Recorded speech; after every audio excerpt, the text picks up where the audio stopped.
I'm back in Scotland at the Edinburgh International Film Festival, and my guest today is Kirsty MacDonald, one of the directors of DÚTHCHAS. I hope I pronounced it correctly. That's right, yeah. Okay. I've seen the film this morning, and it completely blew me away. It's so beautiful. So thank you for that wonderful film. For our viewers who are not able to see it right now, can you tell me in your own words what it's about? Yeah, so the film consists of archive Super 8 Kodachrome footage, which was shot in the 1960s, and 70s, and we crowdfunded, the community crowdfunded themselves to get this footage digitised. And when we saw what was on the film, we knew that we had to do something more with it. So we have taken the archive film footage and we've interweaved that with interviews from the people who live on this small island in the Outer Hebrides today. And we're kind of taking a look at how the culture has changed. So it's a bit of a story, I'd say, of kind of culture and linguistic loss, and also looking to the future to see, how it can be preserved. And how did this Super 8 film was found? So in the Hebrides, most archive film footage is held in national collections, so away from the islands. So about almost 10 years ago, an initiative was started to ask people to hand in their own footage to the local museum and arts centre. And one of the first lots of film was actually my aunt's. When she died in 2016, we found reels in her house, and so it continued. And then in 2019, I think it was, actually I'm not sure about that, but so a couple of years ago, Gloria McKillop, who features in the film, handed in a box of reels that she had. There were 10 reels, and the box just said Berneray on it. And she donated it to this project and this initiative, and so we crowdfunded to get it digitised. That's how it came about. You're a native of the North Uist, and you have more than 20 years of experience in the Gaelic language. Tell me a little bit about how you came to this point right now. So I was born and brought up in North Uist as a Gaelic speaker, and I studied Scottish ethnology. So I basically, really focused on Gaelic storytelling and Gaelic folklore. And that's led me through a varied route of working in archives with, kind of oral history collections and things like that, but also at the same time working in bits and pieces of media broadcast. I've also worked for public bodies, helping them to produce Gaelic language plans, which are kind of like policy-based, trying to, I suppose, create more awareness of the Gaelic language in Scotland on a higher level. So I've kind of weaved my way in and out of all of these things, and come back in the last couple of years to being freelance and working in film and television again. For me as a German, the Gaelic language is still a huge mystery, because all I know is that it's almost never spoken like it is written. And can you shine a little light on how or where the language has come from? Yeah, so Gaelic is a Celtic language. There are today still surviving. There are 6 Celtic languages. On the one side, what we call Q Celtic languages. There's Scottish Gaelic, Irish Gaelic or Gaelica, and Manx.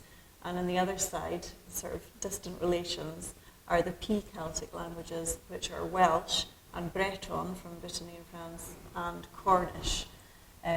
So Gaelic is from that branch of families, which is why it's completely different to most other European languages.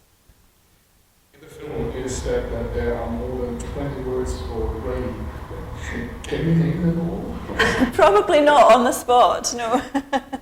But I think that's, that's the thing about languages, is that we use that just to illustrate. And the title of the film itself, it's a concept, and languages don't necessarily translate word for word into each other.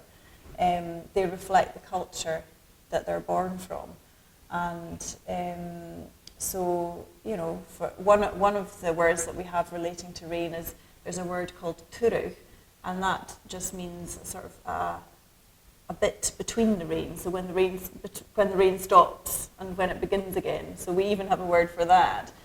So I think it just reflects the culture really, that the number of words that you have for different things and the concepts that evolve. And if I got it right, the name of the film, DÚTHCHAS, also doesn't have an English language opposite. So it basically means home, but way more to it. Yeah, well, we decided to use as an English title for the film, so it wasn't really meant to be a translation of DÚTHCHAS. So the concept of DÚTHCHAS is born from your genealogy, so your ancestry, the place that you were raised, your relationship with the land and the sea, and your kind of DNA, and also your people's ancestry, and so on and so forth. I think perhaps, the closest concept perhaps in English is maybe indigeneity. I think it's like a really deep-rooted sense of belonging.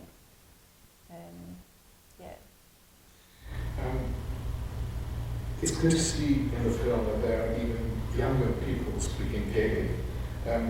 How is the status of the language right now? Is it fading away, or is there still hope? That's a really difficult question. I think there is still hope, but it's definitely fading away and it's changing massively. The context for the language, the context in which it survived for the last sort of 2,000 years is pretty much gone. So the language is having to find its way in the 21st century, and it's in a very fragile position. So 10 years ago in the census, I think there were about 57,000 speakers, and I'd say that figure has probably gone down. It'll be interesting to see what the figures say, but I think it's probably gone down. There are only, I think, about maybe 4,000 children in the whole of Scotland who are learning Gaelic, and that's from the ages of 0 to 18. So out of a population of 5 million, that's not much. Edinburgh and Scotland in general have already become something like a home far away from home for me. So I always love coming back to the festival at Edinburgh. And I've seen almost every corner of this beautiful country, but the Outer Hebrides is still on my bucket list. So whenever I'm going to make it, one of the places I really have to see. Well, what I would recommend is flying to the Isle of Barra from Glasgow, where famously you land on the beach. The runway is a beach, so that's an experience that you shouldn't miss. There's also a trail of lovely distilleries, homegrown distilleries that are up and coming through the islands. And I think, I would say make sure and catch the small local museums and heritage sites, because you get their little insight into Gaelic and cultural heritage that you might miss. And of course, the ancient archaeology. I mean, going back to Neolithic times, there's fantastic sites. For example, the Callanish stone circle up in Lewis is a site not to miss. Okay. The music of the film, composed by Donald Shaw, is so wonderful. How did this come to life? So, well, obviously Donald Shaw is a fantastic composer, so it was great when he agreed to create the soundtrack for the film. Andy and I actually chose the songs for the film ourselves through researching archive material and so on and so forth. The first song in the film was actually sung by, as I was interviewing, the oldest resident in Berneray. I think he's 93 or 94. And he just sort of, as I was interviewing him, he said, "Oh, would you like me to sing you a song?" And I was like, "Sure, of course." And so Donald has taken that recording and added in background music to it, and that's the opening song for the film, which I think was just an absolutely stunning moment. And then other than that, we've got a mixture of kind of archive recordings and new voices coming in as well, which Donald has created kind of a nice mix of kind of melancholic music and a bit more upbeat here and there. So we've tried to represent everything, including the sound of traditional Gaelic psalm singing, which I think is something that is a really, really unique and incredible sound. You did a wonderful job there. Correct me if I'm wrong, but I think you had the premiere in Berneray just yesterday. That's right, yeah. So Andy premiered the film in Berneray yesterday. The travel, as you can imagine, to the Outer Hebrides is a bit unreliable. So much as I would have loved to be there too, we decided that it made more sense for one of us to be here and for him to do the pre-premiere. They got a special screening yesterday and it was absolutely packed out, the hall, and the locals, the feedback that we've been getting from the locals is that they really, really loved it. So that is the best feedback that we can get, because without the community we wouldn't have been able to make the film. It's really about, it's about them and it's in their own words, and we just tried to represent them as best we could. I think the film is also being shown on the screen machine, which is the huge truck which travels through the islands and unfolds to be a huge cinema. Yeah. I've seen that 2 times now, and that must be wonderful, right? To have the film there. The screen machine is an absolute institution in the Highlands and Islands. Ever since it started, it means that people in rural communities can get a real life cinema experience. It's just amazing. You see the lorry arriving off the ferry and then it just unfolds into this like real life cinema. So we're really delighted that the Screen Machine are going to be touring it, and the first showing is going to also be on the same day. So we actually have the film showing in 11 regional cinemas around Scotland tomorrow, alongside the premiere in Edinburgh. So we felt that was quite apt, because it's it's a community, it's about a small community, so we wanted to reach as far as possible. So and the first Screen Machine screening is in Barra tomorrow, and then it'll carry on around the islands and from there. Is there also some sort of distributor on board to? We haven't sorted that out yet. Hopefully, I think Andy and I perhaps will take most of that on board ourselves. I think because the audience that we're looking at, our target audience, is going to be so unique, and we kind of know we know the material and the type of audiences that are going to be interested. We thought it probably made sense for us to take on as much of it as we can. So that's the plan at the moment, and then we'll just see where it takes us and how far we get. It's going to be shown also on BBC Alba, so MG Alba, who's run the Gaelic television channel here. We're one of the funders, so it'll be shown on the television around about Christmas, New Year, and then it'll be on the iPlayer for a month after that as well. That sounds lovely. I urge everyone to see that film because it's just beautiful. Thank you. What about the future? Is there anything you can already talk about? Any new projects? Well, we have ideas. Let's just say, we have ideas. It would be lovely to do more projects with archive film from the Hebrides. I think there's a real. It shows.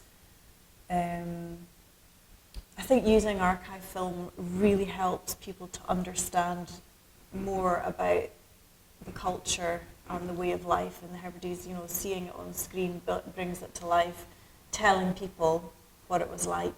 You can talk about it as much as you like, but actually seeing it is a whole different experience. So if we can kind of help people to understand more about what life on the island, was like kind of 50, 60 years ago or thereabouts, then yeah, it'd be great if we could work on more projects like that.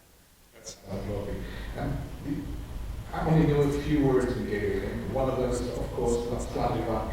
Of course. It's time to learn another word. You have hence something? Well, you know DÚTHCHAS as well. Yeah. Now. Camerahau. That's how I read. So I would say Camerahau, and you would answer back, well, assuming you're feeling all right, you say Hagama. So I say Camerahau. Thank you very much for the interview. Good luck with the premiere. Thank you very much. And good luck with the film. Thank Thank you very much. Thank you.